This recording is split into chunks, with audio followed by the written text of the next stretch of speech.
Good evening and welcome to Poland Daily. I'm Natalia Moczulska, and this is the news.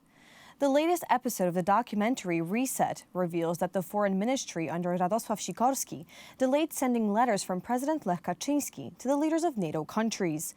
In the correspondence, the president argued how important it was for European security to admit Ukraine and Georgia to the North Atlantic Pact.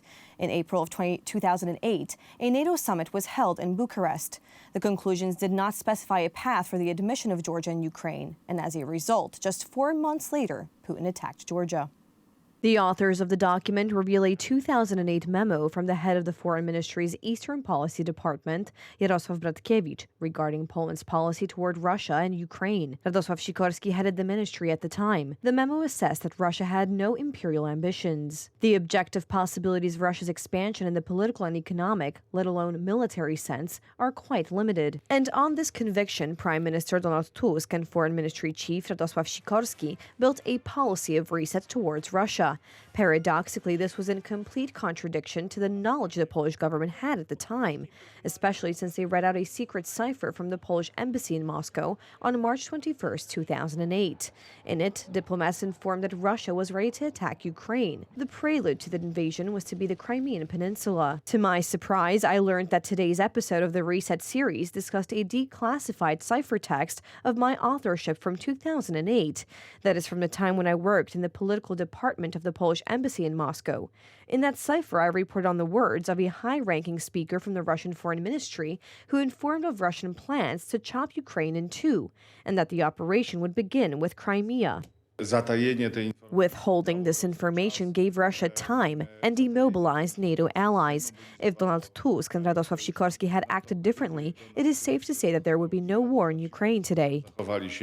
In the fourth episode of the Reset series, Editor Rachoń and Professor Cęckiewicz also showed a letter from President Lech Kaczyński to the Prime Minister of Greece, dated March 26, 2008. The correspondence was forwarded to the Foreign Ministry. In the document, the president stressed that among the most important issues to be discussed at the NATO summit will certainly be the open door policy for Ukraine and Georgia. In connection with the participation of the President of the Republic of Poland, Mr. Lech Kaczyński, in the NATO summit in Bucharest on April 2nd to 4th, 2008, I transmit enclosed a letter from the President of Poland to the heads of state and government of NATO member countries, with a polite request that the letter be delivered urgently to the addresses through diplomatic channels before April 1st of this year. President Kaczyński was anxious for the letter to reach the heads of state before the NATO summit in Bucharest. However, this did not happen. This document is supposed to lie in our armory closet until Monday and await further instructions.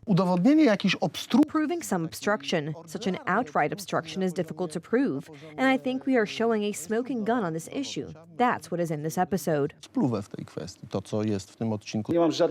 There is no doubt in my mind that what Radosław Sikorski did with President Lech Kaczyński's letter is something that may verge on diplomatic treason, and perhaps it would have to be considered through the prism of a possible violation of the Constitution.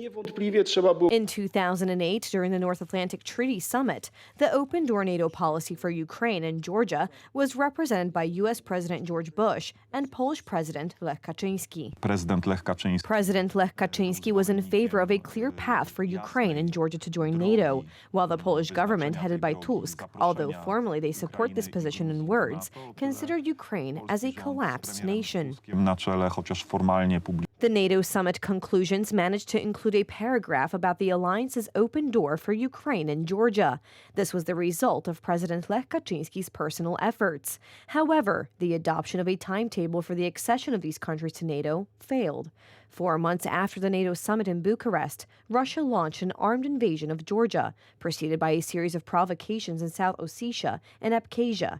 And in 2014, Kremlin-controlled Green Men seized Ukraine's Crimea. President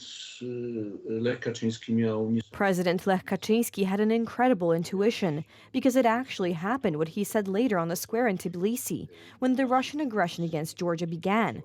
First Georgia, then Ukraine, then the Baltics, and then maybe us. So he was aware of the fact that Ukraine and Georgia should have been offered then, not membership right away maybe, but this membership plan.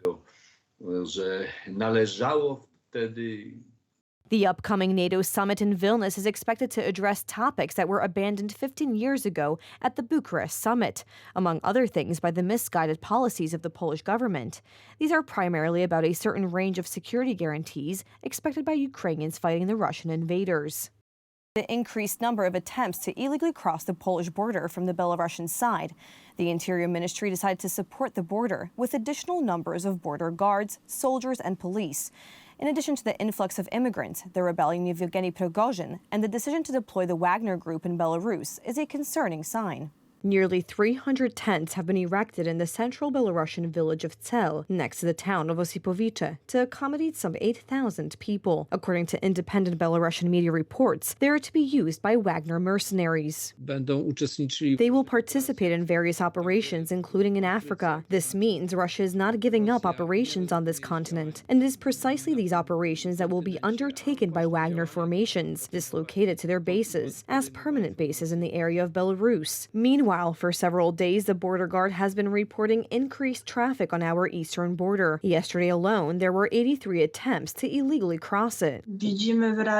We see that this pressure has increased recently, which is why we say that we have entered a new stage of hybrid warfare. Not only do we see increased illegal migration, but also increasing aggression among migrants, such as throwing stones. In 2021, migratory pressure began on the border with Belarus. The Lukashenko regime, with the cooperation of the Kremlin, used thousands of migrants to try to destabilize the situation on our eastern border. This was part of a hybrid war. In view of the tense situation on the border with Belarus, I have decided to strengthen our forces with a group of 500 Polish police officers from the prevention and counter-terrorist units. They will join 5,000 border guard officers and 2,000 soldiers guarding the security of this Polish border. A NATO summit will begin in Vilnius as early as next week. According to representatives of the ruling camp, provocations should also be expected on the Lithuanian-Belarusian border.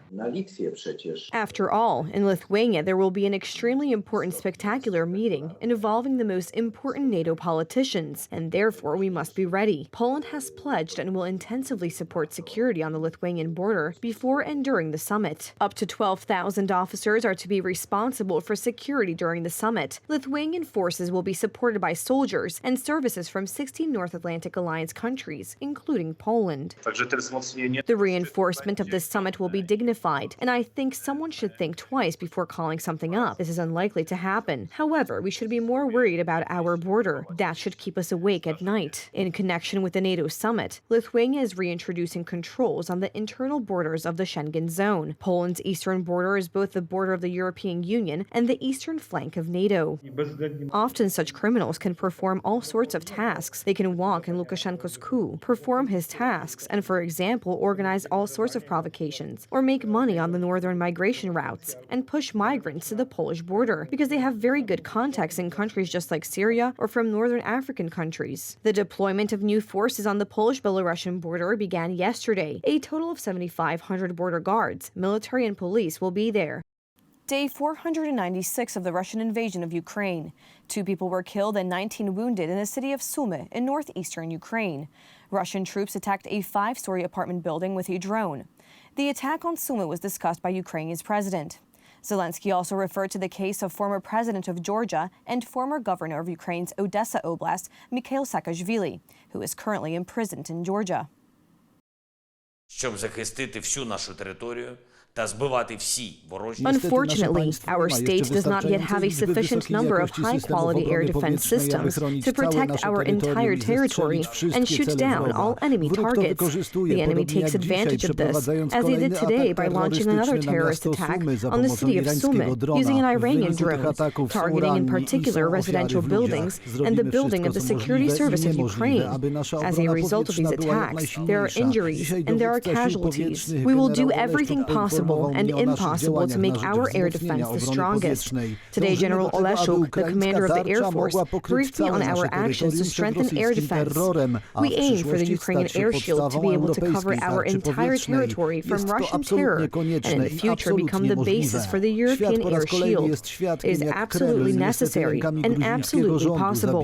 Today, the world once again witnessed how the Kremlin, unfortunately with the hands of the Georgian government, is killing Ukrainian citizen Mikhail Saakashvili. Saakashvili. A person's life is of the highest value, and we cannot allow Mikhail to be simply eliminated. Ukraine has repeatedly called on the Georgian authorities to stop this public execution. Both we and our partners have offered various options for rescuing Mikhail.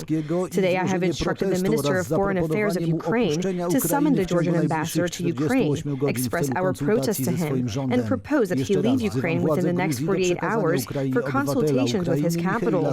I once again urge the Georgian authorities to hand over Ukrainian citizen Mikhail Saakashvili to Ukraine for necessary medical treatment and care, and I urge our partners not to ignore this situation and to save this individual. No authority in Europe has the right to execute people. Life is a fundamental European value. Європейська цінність. Up to €1 billion in losses. That's the result of a week of unrest in France, following the shooting of a 17-year-old in Nanterre by a police officer. Owners of stores and service points on the outskirts of cities are expressing helplessness over the devastation of their businesses and are asking state authorities for support. The average age of those vandalizing French cities is 17. During the 7 intense days, 45,000 officers equipped with combat vehicles, drones, and helicopters tried to control the situation. The police detained nearly 3,500 people, and more than 800 officers were injured. The balance of material losses includes 5,000 burned vehicles, 8,000 buildings either set on fire or damaged, 250 police or gendarmerie stations attacked, 10,000 city waste containers were set on fire, more than 1,500 stores, 250 cigarette and newspaper stands, 250 bank branches, hundreds of fast food bars, and more than 200 schools were demolished. The government has appealed to insurance companies to reduce compensation paperwork to the maximum and to banks to be more understanding in their approach to payment deadlines for affected businesses. Thank you so much for joining us this evening. Please stay tuned for Poland Daily Weather, Poland Daily Business, and some of our other programs. But for me, it's have a wonderful evening.